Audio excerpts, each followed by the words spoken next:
आता तुमच्या सावंतवाडीत car craft घेऊन येत आहे खात्रीशीर car service. Maruti Suzuki car सर्व्हिसिंगचा मुंबई आणि ठाणे येथील 20 वर्षांचा प्रदीर्घ अनुभव आता आपल्या सेवेसाठी सज्ज। पत्ता car craft services private limited, plot number 21, जुना मुंबई गोवा महामार्ग, चितारी हॉस्पिटल जवळ, कोलगाव भोम, सावंतवाडी। आजच अपॉइंटमेंट बुक करा। माजी आमदार वैभव नाईक यांच्या कार्यकाळात मच्छीमार बांधवांना आणि व्यावसायिकांना 352 नोटीस आल्या होत्या। सातत्यानं खोटं बोलण्याचा पुरस्कार जर कोणाला द्यायचा असेल तर तो वैभव नाईकांना द्यावा, अशा शब्दात आमदार निलेश राणेंनी वैभव नाईक यांच्यावर जोरदार टीका केली आहे। या नोटिसांचे पुरावे हवे असल्यास त्यांनी मला फोन करावा किंवा मी ते कुरिअर करायलाही तयार असल्याचं आव्हान राणेंनी दिलंय। नमस्कार। काल माजी आमदार वैभव नाईक यांनी माझ्यावरती टीका केली। मच्छीमार बांधवांचा प्रश्न जो काल मी प्रांत कार्यालयामध्ये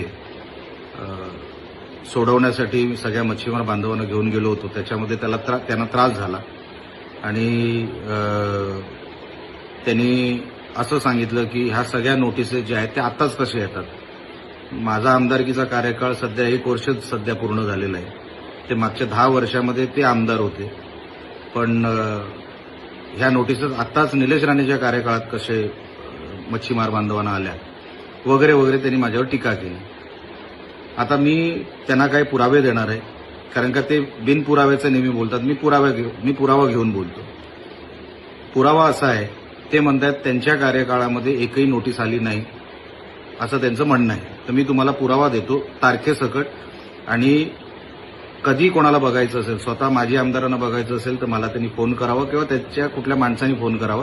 त्यांच्या घरी मी कुरिअर करायला हे सगळे डॉक्युमेंट तयार आहे। नोटिसेस टोटल त्यांच्या कार्यकाळामध्ये आलेल्या नोटिसेस 352 नोटिसेस त्यांच्या कार्यकाळामध्ये आलेल्या मच्छीमार बांधवांवर आणि व्यावसायिकांवर।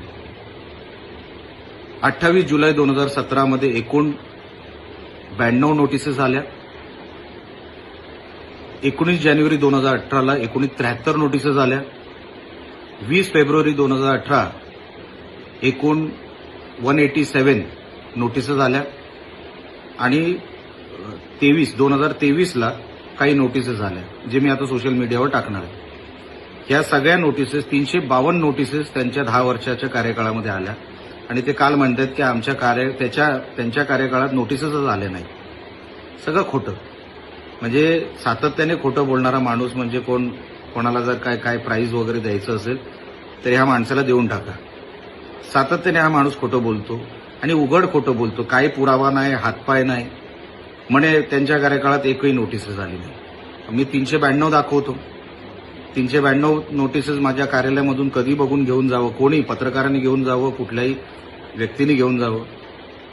माझ्या कार्यकाळामध्ये जे काही नोटिसेस आल्या, मी काल प्रांत कार्यालयामध्ये पण तेच बोललो, तुमच्यावर अन्याय होऊ देणार नाही। मच्छीमार बांधवांवर किंवा व्यावसायिकांवर कसली जरी अडचण आली, कोर्टात जरी ही फाईट न्यावी लागली, तरी निलेश राणे तुमच्या बरोबर, तुमच्या सोबत सर्वात पुढे उभा आहे हे सांगण्याचं सातत्याने मी काम करतो आणि करणार देखील। म्हणून मच्छीमार बांधव, किनारपट्टी या वेळेला निलेश राणे सोबत राहिली, हेच दुखणं आहे माझ्या आमदारांचं। असो, दुसरी गोष्ट ते म्हणतायत की ह्या नोटिसेस मालवणमध्येच का येतात। खरं तर मला हा माणूस शिकलेला आहे की नाही मला माहित नाही, नोटीस वाचता येतं का माहित नाही। एवढं म्हणजे माणूस कसं बोलू शकतो। तक्रारदार हा जो आहे किंवा जी व्यक्ती आहे ती व्यक्ती मालवणमधली आहे आणि सातत्याने तक्रारी त्या व्यक्तीमार्फत होतात, तक्रारदार मार्फत होतात, आणि म्हणून जी काही नोटिसेस जो काही विषय आहे, वेगवेगळ्या विषयांवर वेंगुर्ल्यात पण नोटीस गेलेल्या आहेत, देवगडमध्ये नोटीस गेलेल्या आहेत, त्याचे पुरावे मी तुम्हाला सेपरेट देऊ शकतो। पण तक्रारदार ज्या विषयांवर नोटिसेस ह्या जनरेट होत आहेत, ती एका तक्रार जो देतोय या विषयावर, कंप्लेनंट जो आहे त्याच्यामुळे होत आहेत। एवढी साधी अक्कल माझे आमदार वैभव नाईक यांच्याकडे नाही की मालवणमध्ये ह्या कारणामुळे होतं, इतर कुठलंही कारण नाही। त्यात वेंगुर्ल्यामध्ये वेगळ्या पद्धतीच्या नोटिसेस जातात, देवगडमध्ये वेगळ्या पद्धतीचे नोटीस जातात। मी असेल, पालकमंत्री असतील, आम्ही दोघेही मिळून हा मार्ग कायमस्वरूपी, म्हणजे जे यांना मागच्या 10 वर्षात जमलेलं नाही ते आम्ही कायमस्वरूपी ह्याच्यामध्ये मार्ग काढणार आणि मच्छीमारांना आणि आमच्या व्यावसायिकांना त्याच्यामध्ये दिलासा मिळ कायमस्वरूपी असा तोडगा काढणार, असं उत्तर काढणार. ह्यांच्यासारखं रेंगाळत ठेवणार नाही. ह्यांना विषयच कळत नाही.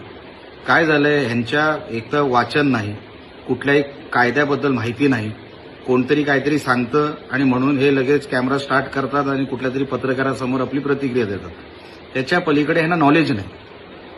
विषय कसा सोडवायचा, शासन दरबारी हा विषय गेल्यानंतर मागच्या 10 वर्षामध्ये मच्छीमार बांधवांसाठी हा विषय सभागृहामध्ये उचललेला एकदा तरी कोणी मला दाखवावा की ह्यांनी कधी ह्या माजी आमदारांनी विषय उचलला मच्छीमार बांधवांचा हा विषय, हे सांगावा. 352 नोटिसेस माझ्याकडे आहेत, म्हणजे मागच्या 10 वर्षाचेच नोटीस आहेत. कधी सभागृहामध्ये हा विषय उचलला? एकदाही नाही.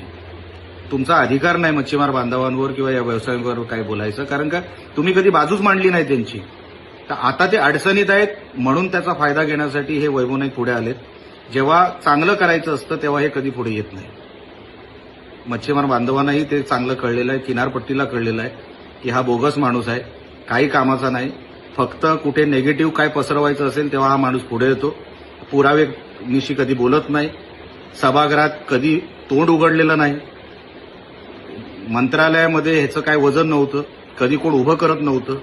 सुप्रियाताई सुळेंना ह्यांना सांगावं लागलं की तो आमदार आहे, त्यांना आतमध्ये घ्या, तेव्हा ह्यांना एंट्री मिळायची.